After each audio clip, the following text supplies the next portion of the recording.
February, another great month of the year and another great recipe coming up, right, Pete? You got it, Dave. We're going to do chocolate fondue today with dark chocolate. We're going to mix some fruits in with that, chop up a few nuts. It's going to be fantastic. Right, and what we're trying to show you today is that working with chocolate is number one, easy. Yeah. Number two, is very healthful for you in your diet. A lot of antioxidants in the chocolate, and we're going to also mix some nice fresh fruit into that whole. Yeah, you're right, Dave. This chocolate is great with a high cacao in it for Heart Health Awareness Month here in February, which ties in great with Valentine's Day with this wonderful dessert we're making. Exactly. What we're making is a chocolate fondue. Pete has the chocolate already starting to melt on the double boiler there. And the big purpose for using a double boiler is the even heat, not direct heat from the burner, but you're actually using steam. There's some water in that saucepan below there, and it's creating steam that's actually helping you melt the chocolate. Into that melted chocolate, you're going to add some fresh brewed coffee and a little bit of touch of heavy cream. Excellent, but first we should talk a little bit about the chocolate, Dave. Right, I agree. So the chocolate that we're using today is an 86% cacao chocolate, which means it's got less cocoa butter in it, which is where the saturated fat is. And the higher the percentage of cacao, the greater the antioxidants you're going to receive from the chocolate. Excellent. Now I know we got a little bit of a head start on this one, as it does take a few minutes to melt this chocolate. Right. Why don't you demonstrate what we'll be doing with this, and we can add a little bit of that to this. So basically, just open this right up. So all you're doing there, Dave, is just chopping it up real coarsely, correct? Right, just so that it reduces the time for melting. Put a little bit extra of that in there. Slide that right in there. Sneak that right in, thank you. It's going to take about 8 or 9 minutes to do this. Again, with a double boiler, like we don't have a fancy concoction or anything. We just have literally a pot and a bowl. You want to make sure you use either a tempered glass bowl or stainless steel for this. As if you don't use a tempered glass bowl, you will crack it. You want to continually stir it as well. That's a key point that we missed. Make sure that you continually stir the chocolate as it doesn't get clumpy. So is there particular properties with the chocolate? You don't want to get it too hot, too fast? Well, that's again why we have the double boiler. It'll keep it from scorching. If it's on direct heat, you run the risk of it burning a little bit. And then once you get a little bit of burn through there, it's going to crystallize the chocolate all the way through and give you an awful, awful taste. So while Pete's doing that, I'm going to start preparing some pineapple for dipping and some strawberries, some bananas. All right, it looks like we're just about ready to add. All our chocolate is melted. First, we're going to add the coffee. We're looking at about a cup, maybe a little over a cup and a quarter. Going to want to stir that right in. Now you're going to want to continually stir that and bring that right back together. Now it's going to look a little grainy and separated at first, but that's okay. Just try to remove any of the brown spots so they get a little tough to eat through. Just remove the core. Nice little trick there, cutting it in quarters and then slicing that out. Exactly. Now we've let the chocolate and the coffee go for about a minute. We're going to add the cream. You want to slowly incorporate that in so you get a nice creamy consistency to it. Again, constantly stirring. You want to make sure it doesn't grain up on you. And I'm just slicing these pineapple into sticks so you can dip them right in there, right into the chocolate after. Once you get this beautiful velvety consistency with your chocolate, turn your heat down to as low as you can and just let it sit there for a little bit, but still keep an eye on it and don't let it bunch up in the bottom. So that looks like a nice velvety consistency you have there. That's exactly what we're looking for. Nice to coat your dipping ingredients, but not be so thick. I learned just the other day from one of my employees that monkeys and chimpanzees use the other end of the banana to open, and they peel from this end and use this end as a handle. No kidding. So I figured I'd try it today, and it seems to have worked out just fine. The little things in life that chimpanzees know that humans don't. I guess they would be the experts in that department. Apparently they are. The other thing I like to have is also some finely chopped nuts to roll it in afterwards.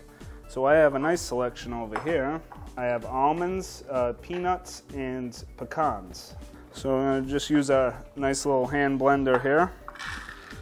dump in each one. And what we're looking for is a very, very finely chopped product. Now you should pulse that instead of letting it go all the way through so you don't turn it into a paste.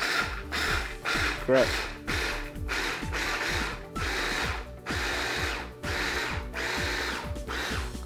All right, so there are our pecans. Now, if you want to be creative, you could use things like dried chilies, peppercorns even.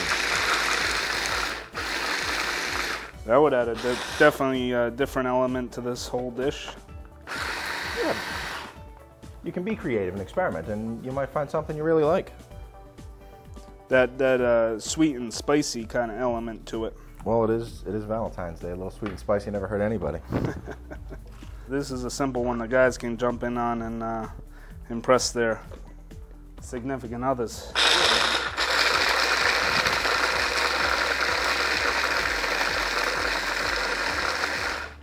I mean, we showed as two guys that we can do this and we can make a great dessert. That's right.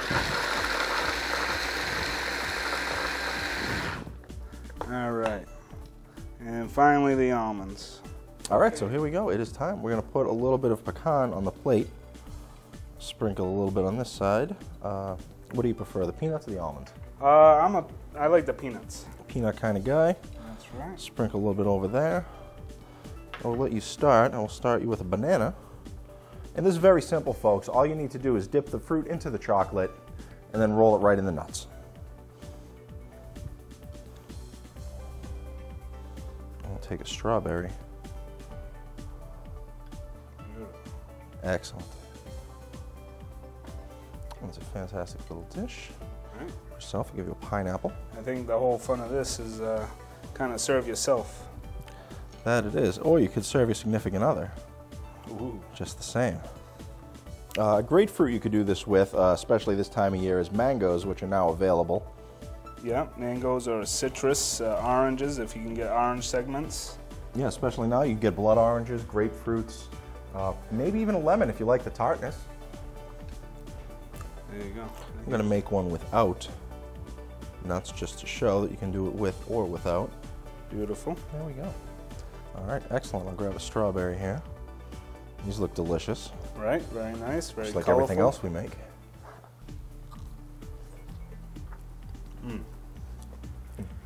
Very nice. You get the healthy fats from the nuts, the antioxidant powers of the cocoa, the deliciousness of the fruit. Right. Perfect match. Healthy ingredients, healthy living, and a great Valentine's Day dessert. Yeah. Cheers. Cheers.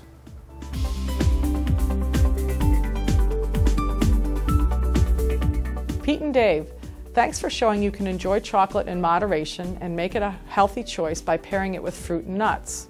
Since 1963, February has been celebrated as American Heart Month to urge Americans to join the battle against heart disease.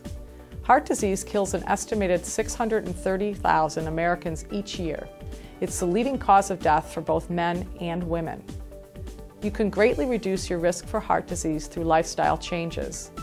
As evidence mounts that cardiovascular disease can be prevented, managed, and even reversed with changes in diet, the American Heart Association has made eating for heart health a central theme. Of the 7 behaviors the AHA endorses to ward off heart disease, 5 are related to diet and nutrition. The 5 components that the AHA experts consider most crucial include eating plenty of fruits and vegetables, the equivalent of 4.5 cups a day or more whenever possible. Eating fish, up to 3.5 servings a week, especially the oily fish because that's where the heart-healthy omega-3 fatty acids are. Examples include salmon, mackerel, and tuna.